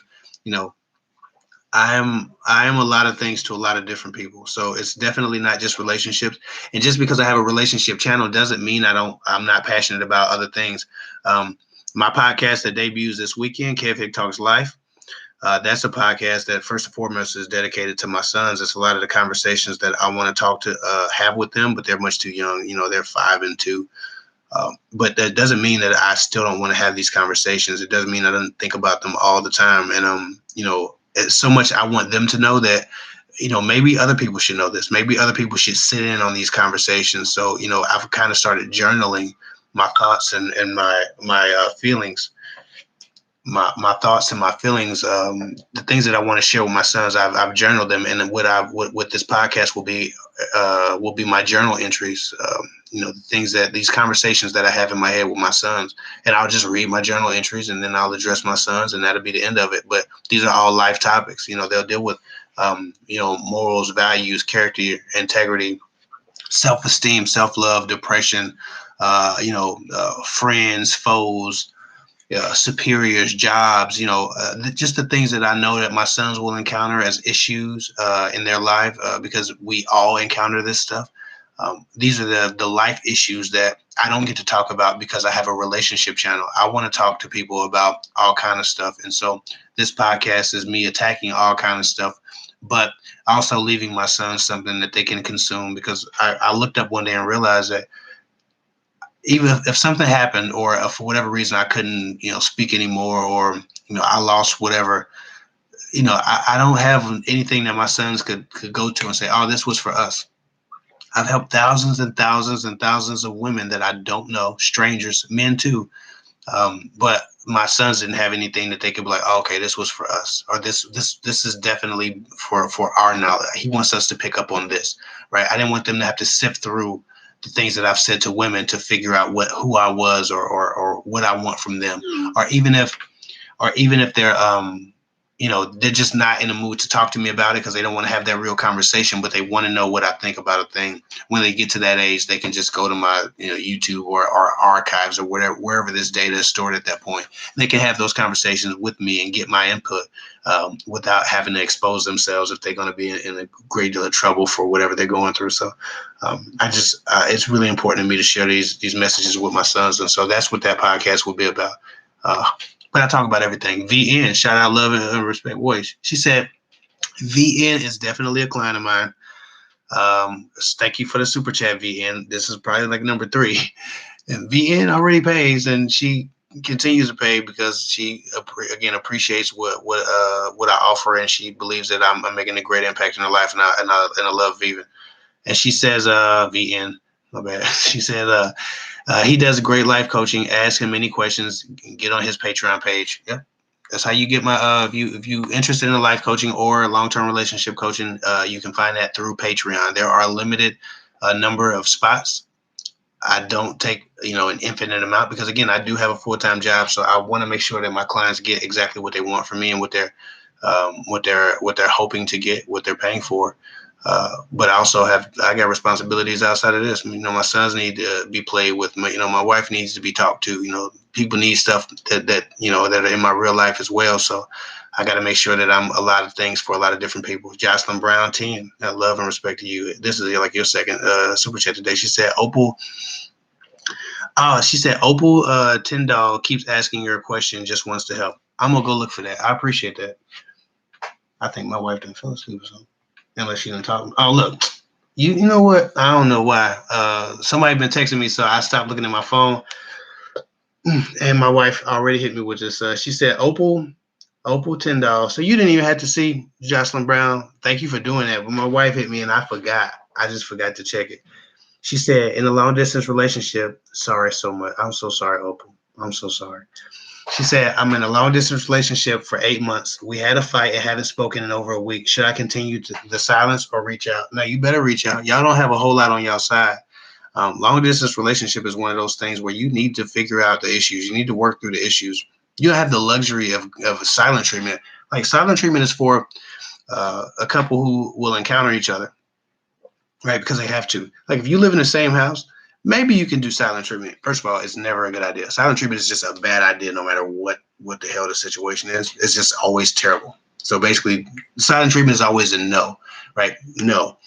But you have the luxury of being able to do the silent treatment if you don't have to worry about not seeing a person. You will encounter them, and ultimately things will work themselves out many times. But if you have a long distance relationship, you can't be doing no silent treatment because he ain't gonna walk past you and feel like, damn man, I wish I could just touch her. I wish I could just hold her. I wish I could just kiss her. And he could feel awkward. You're not gonna roll around in bed with them and be like, oh man, she's sleeping over there. She knows she want to just sleep on my chest, man. Maybe we should just cuddle and then wake up and hopefully we feel better. Like you can't do none of those things. Like when you in long distance relationship, you don't get to touch each other or hug each other or be around each other enough or listen to the same joke on the TV screen and laugh at the same time. None of the things that pull people together who are avoiding talking, you can do as a long distance in a long distance relationship, which is why it's so important to make sure that you're keeping the communication lines open first of all, and that it's a limit to the distance or a limit in time. It's not an infinite unforeseen amount of time that there's going to be a distance, that there at least is a span of time or a space where you expect the distance to be cut. But no, you can't handle long distance relationship issues with silent treatment. It's a bad deal. Jayla F came through again with another $2 super chat. Hey, I appreciate you. You've been showing up today, Jayla. She said, dating older men with some. So please talk to your man. Please just call him and holler at him. And if you can't get hold of him, then maybe things aren't as solid. But get hold of your man. Jayla F again, solid shout out. She said dating older men with something to offer. Desperate. Depends on how much older, Jayla. I know a lot of 20-somethings dating a lot of 60-somethings. Hell yeah, that's desperate. You ain't dating them. You dating prosperity. People can tell me all this stuff you want about these brothers who he be 60-some years old, getting prostate checks every 3 months because he just at that age, men of a certain age, and you 20-something talking about, oh man, I love him, right? Okay, okay. So I suppose how much older means a lot, to be honest. I don't want to play with you. And yeah, date older men they would definitely probably have a lot to offer or something to offer more than, younger, unestablished guys. But it depends on how old you are and how much older you're dating. And if that becomes the biggest motivating factor of your dating is if somebody has something to offer. Because you still have to be the person that has something to offer. You still have to be good enough. So what do you come to the table with? Because what happens is a lot of women, they take way too much pride in the value of vagina. And I'm not assuming you are Jayla F, but this should be said. Some women think that just because they got a vagina, that they don't have to have anything else. They ain't got no wisdom. They can't enlighten anybody on anything. They don't know shit about shit, but they fine and they show up and they lay down with somebody and then they go off and spend some paper, and they get used to that. And so, yeah, they start dating older men on a regular, very regular basis, because that becomes dynamic. And you can't tell them to go diggers, because they really start feeling, you start feeling feelings for people. You spend enough time around somebody, you will like them. But if you're targeting them because they're older or because they have prosperity or something to offer, then that's when it becomes wrong. So it's desperate if you're targeting them, to answer your question, because I'd be rambling. It's desperate if you're targeting them because they have something to offer. That's desperate. But if you just like them and find out they have something to offer, then no, that's a naturally occurring older, younger relationship. But if you're only dating them because you know that they got something to offer, so you're like, oh, he got something to offer, I'm gonna give him a shot, and that's a little desperate. Just get some prosperity of your own, get some paper in your pocket, and that way you don't got to worry about selling yourself off to an older man. They used to do that to women. Women used to be sold off, like women were property. They would get sold off when they were 14 years old to older men who had money and who could take care of them, and they would just be basically house slaves. It's like that really happens. That's a real dynamic. And so you don't want to perpetuate any of that stuff. You really want to have your independence. You don't want to start any relationship from a place of dependency or need. You don't want to be a liability to anybody that you encounter. You want to be an asset. You have to add to a person, add to your relationship. You don't just want to be taken. And I'm not saying that's you, Jayla F. I think that you asked a very good question. And so I just wanted to give you a thorough enough answer that you got it from, multiple angles. I don't assume these things are you. I'm just saying. One time I answered a question, and the person didn't like the angle I took, and they wrote me in Instagram and gave me a piece of their mind. And don't waste your time. Somebody said, how do you forgive yourself after tolerating such disrespect and mistreatment from your mate, especially when you have allowed it to do for so long? You forgive yourself by first stopping the toxic behavior. Shar Spotsville, that's a good question. If you've been tolerating terrible behavior, you can't forgive yourself while you're still tolerating that terrible behavior. No more so than you can lose weight if you keep betraying your diet. No more so than you can be clean, or if you keep relapsing. No more so than you can accomplish a thing if you're not working at it. If you're still in this situation, there's no way to forgive yourself. The only way to forgive yourself is to demand more. And when more is not given, you exit that situation and you make it a part of your past and your history. That's the only way. And forgiving them and letting them come back over and over and over and over and over. You're not going to forgive yourself because you're making the same mistake. You're not giving yourself enough time and enough of an opportunity to have anything to be proud of, right? Because they say time heals all wounds, right? But time and change heals all wounds, right? And especially as it pertains to love. So if you change your life or change your relationship or change your circumstance, and then you got some time away from it, you feel healed. But if you have no time away from it, you're still in the midst of it, so you can't feel healed. And if you didn't change your circumstance and you're still in the same black hole of a relationship that you've been in for 3 or 4 years, what could you feel better about? What could you be healed about?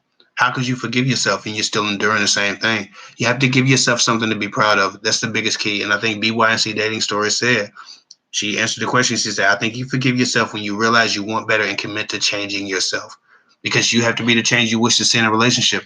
Great point, BYNC's Dating Stories. I need to go check out her channel. Show her some love. Somebody said, where do you get all of this knowledge? I don't know. I don't. I appreciate it. First of all, love and respect to you. Deanna D said, where do you get all this knowledge? People really think that I'd be on the encyclopedia or something, or like Googling a bunch of crap and then I do my videos. Man, my videos, like thoughts, I be at work and thoughts are popping in my head. Now I pull my phone up and just go in notes and just write what I'm thinking down about a particular topic. And then I'll do that until I look down and I have about 7 or 8 paragraphs, and then I'll just do a video. Right. And that's kind of how these things come. I'm definitely not looking around trying to figure out what to tell y'all and pretend that I knew it. I don't know where I know stuff from. I think we all know things intrinsically, and I've just found a way to communicate with my intrinsic mind, like with my intrinsic knowledge. Everybody knows things, right?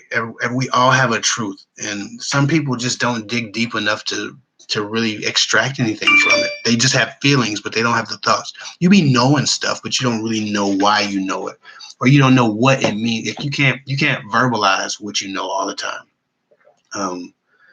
But everybody really has like an intrinsic knowledge base, and if you tap into it, you'd be amazed at what you already know.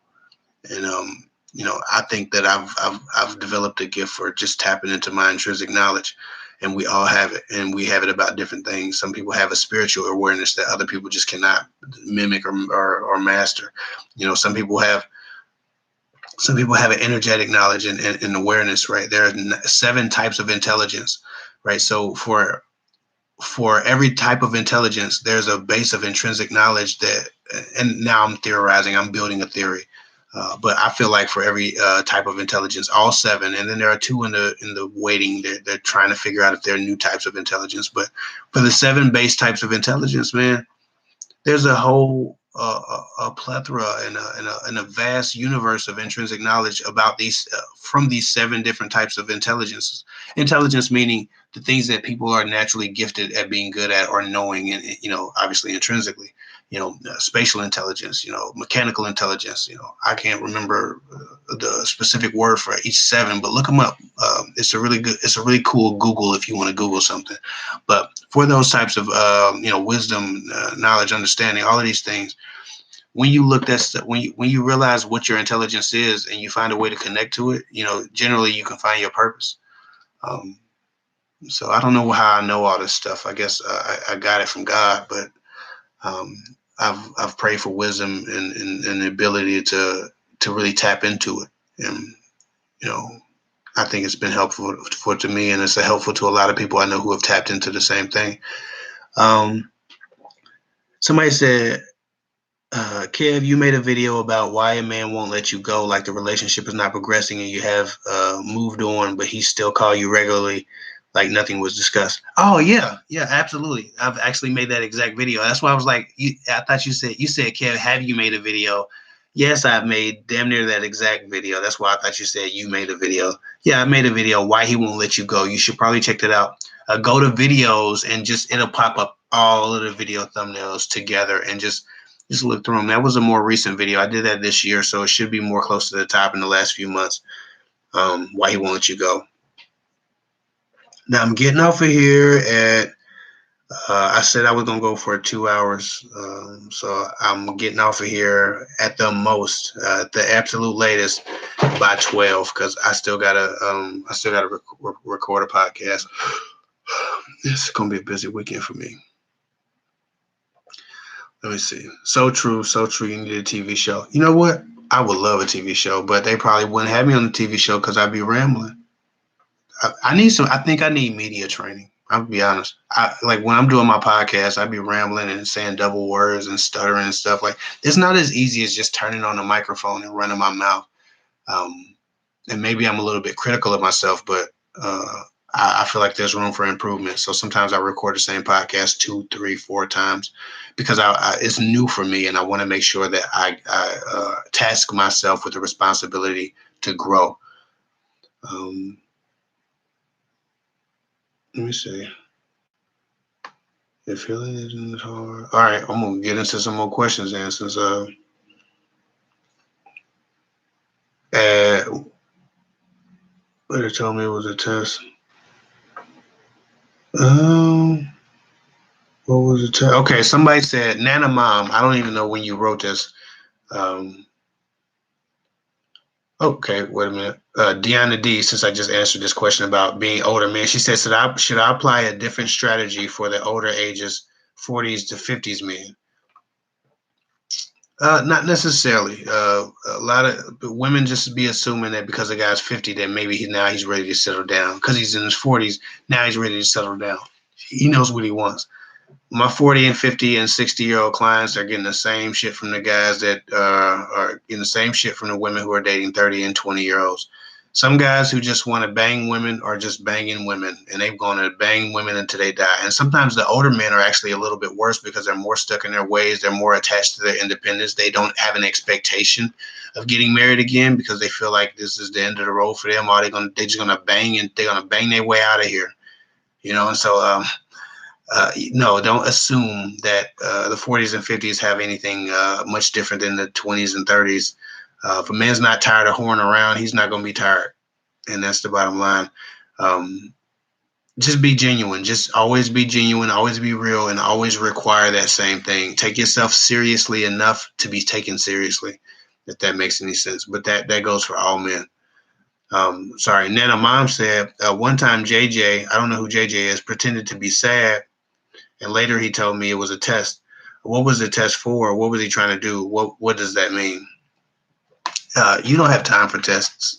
I don't know who JJ is, but a person playing games with you, trying to figure out, how you're going to respond to them, could potentially. And I don't know if this is for real. I mean, maybe I'm wrong, but when I see somebody testing me, especially when they're feigning vulnerability, they're trying to figure out how much I'll do to make them feel better. And I don't know if that's malicious. I don't know if that means that they're trying to get me to do something for them, come out of my pockets, do a favor for them, right? And if I don't do it, oh, it was a test. And now I have a pressure on me about being tested and failing tests. So now I'm going out of my way to help them. Like, I don't know what his purpose was. I can't tell you what he was trying to do. He could have been trying to make sure that you understand that you will be tested, but he could have also been hoping that you did more to make him feel better and, take advantage of maybe some of your generosity, sexually or financially. I don't know. But I don't like people playing games, and I think that's a dangerous game to play, especially when you don't know you're playing a game and they do. You'll be actively manipulated quite often by a person like that who's realized they can test you, and you'll take kindly to it. Tell them don't play with you like that. It's not worth it. Somebody said I actually attract a lot of men, but when we converse, I'm often told I intimidate them with communicating what I want, won't settle for, and where I'm going. Baby, when I tell you they flee. Yeah, because this is the same issue that a lot of women that I meet, who are virgins up in age, have. Women who are virgins and women who are very everyone should be sure what they want, but they're very expressive about what they want. Right? They're very sure and expressive about what they want. Sometimes, whether you're presenting your virginity to a man who wouldn't expect you to be a virgin at this age, or whether you're presenting your desires for a more substantial relationship. If you're on a first date with a guy, or a second date, or a third date, and there's not enough established for that guy to think that he cares about you, when you tell him that you want a marriage or when you want kids, he starts to assume that you expect him to be that. And even if he was completely willing and able and moving into the direction that, okay, we can really do something, it puts a great deal of anxiety and stress and responsibility on the man in front of you, eating dinner right next to you or in front of you, to be that man that you refer to when you say, I want kids. I want 2 kids and I want to get married in the next 5 years. And he's on a date with you. You're like, well, shit, do I got to get married in the next 5 years? What if I don't want to get married? Shit, is she saying I got to marry her? Like, and it's the same thing with the virginity. Sometimes women give too much information too soon as it pertains to their virginity. And when a guy hears that, he's not hearing what a lot of guys hear is, oh man, really, she really wants a guy to be special, so that's cool. That guy's gonna be lucky. But what they also hear sometimes is, well, wait, so I have to marry her? Not I have to marry her to have sex, but shit, I have to marry her? She's telling me I need to marry her? Like, it, for whatever reason, like subconsciously, it's the mechanics of it work out to, we just met each other and you're talking about marriage, even though that's not the function and that's not the intended impact. It's definitely not the execution, but the result is, oh wow, you're talking about marriage and we just met like this. We're just having pizza, lady, pizza. So for virgins, I wouldn't reveal any information until there's a bit of until there's some genuine interest, like established, like you're being pursued. Then let that go. Just be mum and ambiguous and be coy about your virginity until like you're being pursued, and when you, and obviously not sexually. If you're being seduced, again, pursued and seduced are two different things. But if you're being pursued for who you are and the person you are, allow that time to manifest some real genuine feelings, and not feelings. You don't want to catch him off guard when he's already like in love or whatever, but you want to make sure that his interest in you is legit, and he's telling you, hey, I want this is what I'm hoping that comes of this. That's when you dive into that. Up until then, just be coy, be playful, be elusive, but obviously let him know, hey, everybody don't hit. I'm not giving it to you unless we decide that that's where this thing is going. But you don't have to explicitly say I'm a virgin and the only man I'm gonna do it to is my husband. And now he's like, what? Well, fuck, damn, this is our third date. Why would I want to? Do I want to marry her? I don't know her. You know what I'm saying? So, women who are like yourself, Aquila Murray, sometimes you can be very intimidating when you give too much information too soon. Be more playful. Be more ambiguous. Try not to set the standard for them to fill the role that you say you want. I know you want a relationship. You probably want a marriage. You may want kids, but don't give that information as if it's them that you want it from. And just look. If you were to give that information, I would lean more toward optimism that those things happen one day. Not this is what I absolutely am looking for. If you're not looking for that, then put your pizza down and get the hell out of this bar or wherever you might be meeting a guy. Hopefully not at a bar. Never meet a guy at a bar. Don't drink on your first date. If you have to be buzzed to meet a guy and have a good time with him, he's not the guy. Meet somebody else. If you can, it's fine. Okay, I'm getting Instagram. My Instagram be going off. Like I said, I be having like 30 or 40 Instagram DMs. That's why I tell people to drop a symbol or something if you talk to me in these lives. Okay, so I'm gonna dig into some more of these questions. I have 14 minutes left, guys. Or ladies, gals, predominantly ladies. Tell them that, Kev. That's what everyone's telling me. Don't chase; they will come to you once you upgrade yourself. Yeah, you have to be, you have to be the change you wish to see in your life first.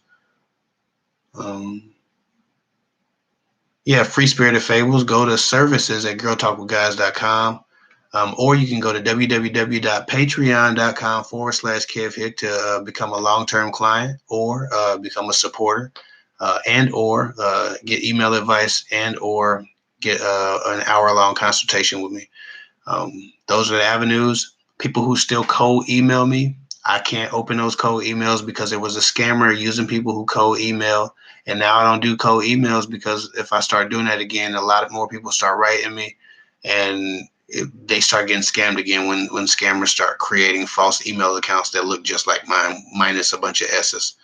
So it's just I don't do cold emails. If you Gmail me without going through my website or if I don't have like a PayPal receipt for you where I'm going and searching for your email or something, it's not a good thing. 4 people got scammed trying to contact me a few months ago, and I'm shell shocked. I don't want nobody to get scammed trying to get something from me because I'm here to make a positive impact, not a negative one, or be accused of anything like that. I said Logan 33. I recognize that. She said I'm trying to remain positive, but when it comes to dating, I feel like most black women are just con artists nowadays. Please, no offense. Is that what she's saying? I'm trying to remain positive, but when it comes to dating, I feel like most black women, I think that's what the BW stand for, are con artists nowadays. Please, no offense. Logan has a female on the emoji thing, so I don't know if Logan's a guy and he just likes that picture because it's artistic. Because I like that picture too. That's why I thought I recognized it. But anyway, I don't think that that's an accurate betrayal or assumption to make about any particular group of people. Con artists are very intentional and they're very purposeful and pointed in the things that they're doing. Some people just don't know what they want, and when they determine that they don't want you, it's not that you've been conned, it's that you've been rejected. I'm not saying that you have a problem deciphering those two, Logan, but I think that you have a very loose definition of con artist if you can attribute it to a whole race of people or a whole demographic, which is like I said, it's indicative of a few toxic thoughts and ideas that you might have that might be contributing to your experience. I think the mistrust that you might have for Black women or white women or Asian women or whoever else you might date probably bleeds into the way you relate to them, and it's not going to have a positive effect on you, and you will actually attract the thing that you fear the most because you project that energy into the atmosphere. And again, some of that shit, what I say is, I believe in a lot of spiritual stuff and energetic stuff. So, if I lose you, I lose you. But you're putting the wrong stuff into the atmosphere, and you have a very loose definition of con artists, clearly, because I've only met a few con artists in my life, and it definitely isn't most Black women. They don't have the luxury of being con artists. Now, I've met a bunch of bad babies' mamas, but again, I've met just as many shitty white babies' mamas that was pretty rough too. So I wouldn't single out any particular demographic, especially Black women. I think that Black women are awesome, and they're definitely not con artists. So I don't know. You had to figure out some things in yourself to figure out what your experience has been, and why you keep attracting people that you don't feel like have your best interests at heart.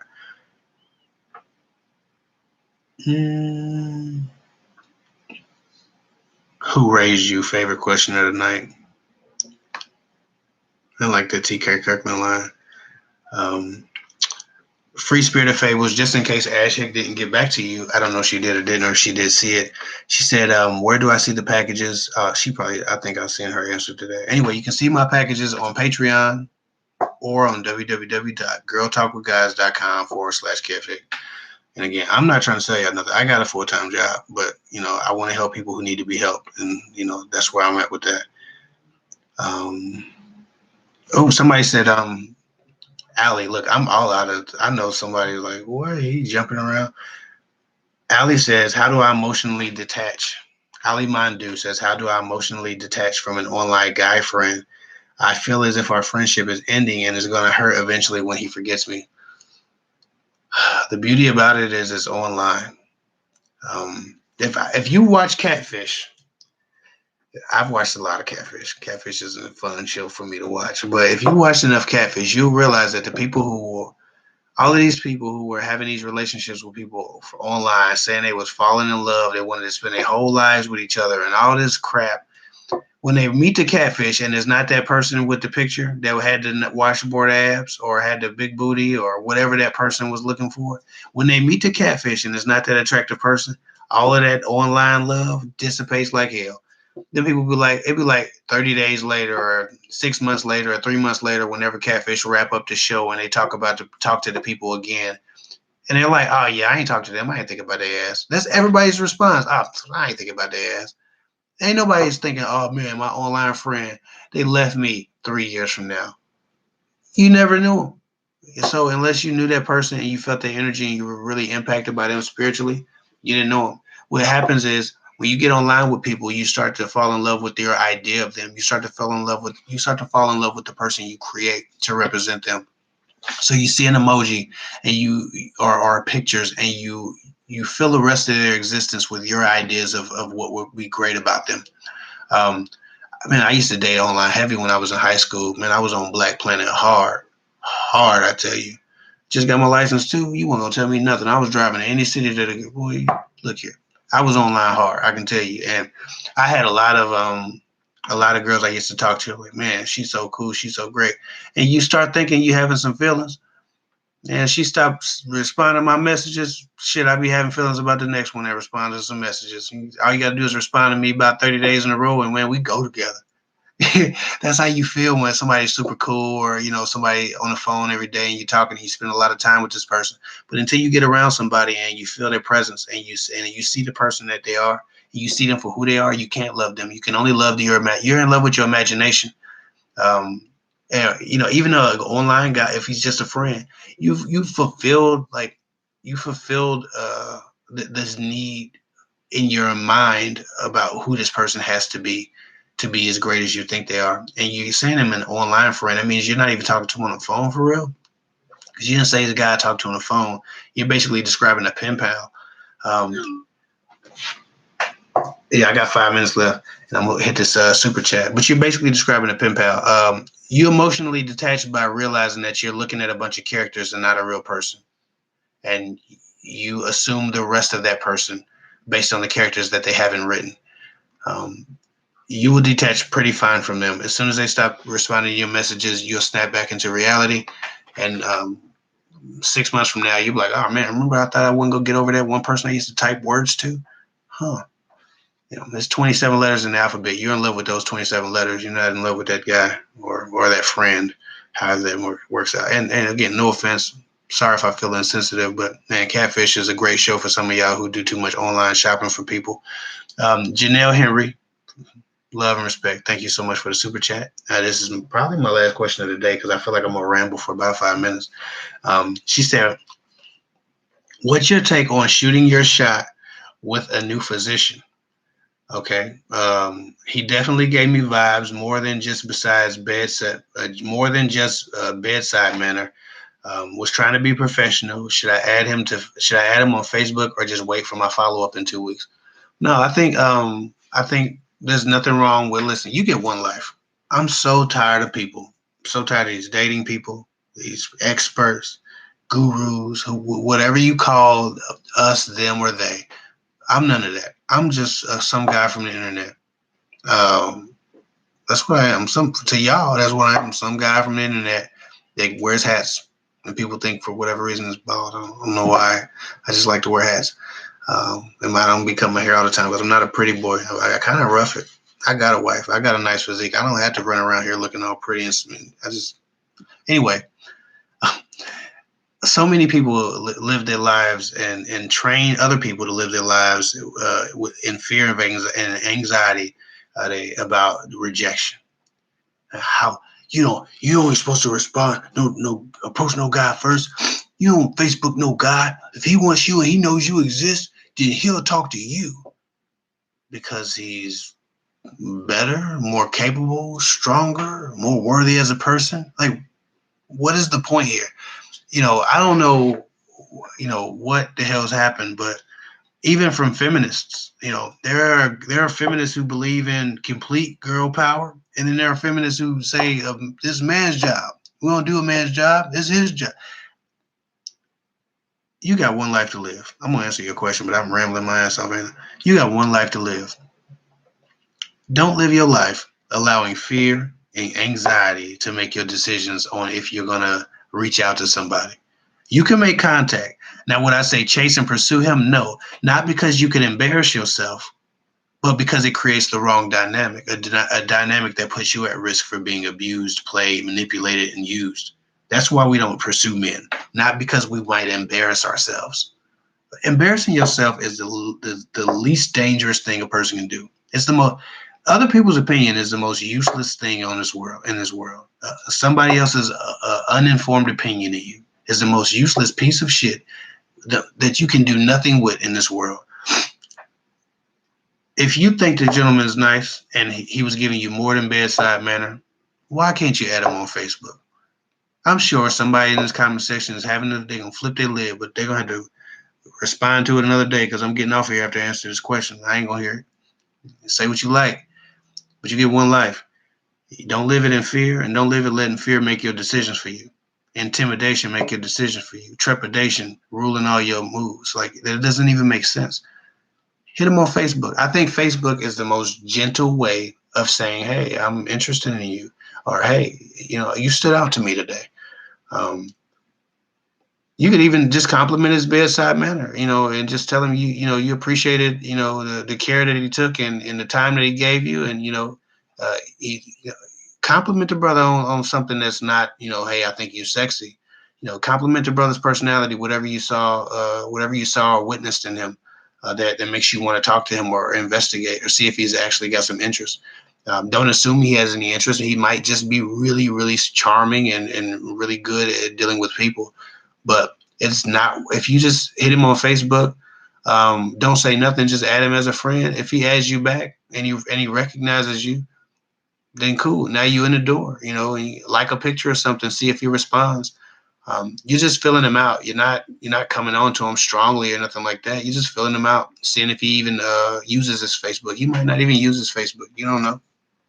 But whatever you was thinking about doing, gather your thoughts, get your plan together, and do it. Like, it's not the worst thing that can happen. If he's just like, if he looks at his Facebook like, oh my God, that girl that I had that appointment with has hit me up. Ugh, gross. He puts his damn phone down. Did you die? Did you, what happened? Nothing. You won't even know that he said that because he'll never say it to you even if he did. Like, it's not the worst thing that can happen. You'll move on and you'll find somebody else. Like, man, don't let anybody tell you that you shouldn't go after the things you want, because guess what? That could be that quality man that everybody's looking for, but everybody's too afraid to say something to first. That's that quality man, right? You don't ever know when you're meeting them. You don't ever know when you're seeing them, when you're entertaining them. But I do know if you avoid going after or approaching or making contact with people that you find that you think are quality, you will always be in these relationships where you're trying to figure out where the quality men are. The quality men are in front of you, the ones you're afraid to talk to, the ones you're waiting to talk to you. You're leaving too much up to chance, not talking to the men that you want, not talking to the men that you're impressed by. That's the guy that you want. That's the guy that you're impressed by. He's got the masculinity. He's got a little bit of the bravado. He's got the style. He's got the morals, values, integrity. Get that brother right there. There he is right there. Well, he seen me and he didn't say nothing, so I guess I'm just going to miss out because somebody's going to call me stupid for approaching him or saying hi to him or smiling at him. And I'm not assuming none of these fears of you, Janelle Henry. I'm just saying for those who need to hear this, you stop letting fear make your damn decisions for you. Hell yes. Get on Facebook, friend him on Facebook. If he accepts your friend request, then maybe he wants something personal. He wants something more personal. A lot of times, doctors won't become friends with their patients on Facebook because they don't want the ambiguity in their relationships. But he accepts your friend request and he likes a couple of your pictures. Now maybe you got a little bit more to talk about in your next office visit. You can talk about crazy status updates in Facebook or the stupid things people do on Facebook. Hey, I seen you on Facebook. Thanks for accepting my request. I just thought you was a really good doctor. Yes, cool. Boy, that Facebook is crazy. People be putting all type of stuff on there. Now you got a great conversation that you can have in your doctor's office visit. Now, after he's done checking you out, y'all still talking 30 minutes later because y'all having this great interaction. And that can travel into other areas. That conversation can go anywhere because you have a shared experience, Facebook. Anyway, I think that answers your question. Man, I might have to just take my ass to bed, to be honest. I was going to record a podcast, but I think I'm a little tired. Anyway, I hope that helps you, Janelle Henry. I really appreciate your super chat. And yeah, just go do it, man. Go live life like out loud. The hell with what everybody else thinks. And the hell with rejection. Rejection ain't the worst thing that can happen. Rejecting yourself is the worst thing that can happen. Anyway, that's all I got for now. Like, comment, subscribe, share my videos if you want my channel to be successful. Sharing my videos is the greatest thing you can do if you appreciate me. It's better than hitting the like button any day of the week. It actually moves my video across the internet and makes stuff go more viral. I haven't had a viral video yet, so that would be really cool. Anyway, also visit my Patreon page if you want to access my one or two my podcasts. Kevin Talks Life or Elevate with Kevin Ash. That's with my wife. We talk about a bunch of stuff on there. If you want a consultation or email advice, go to girltalkwithguys.com, services section. It might be /services, but I don't know. Anyway, love and respect to y'all. Appreciate y'all for joining me. My gold chain shining. I see it. All right, then. Yes, I want to end. Good gracious.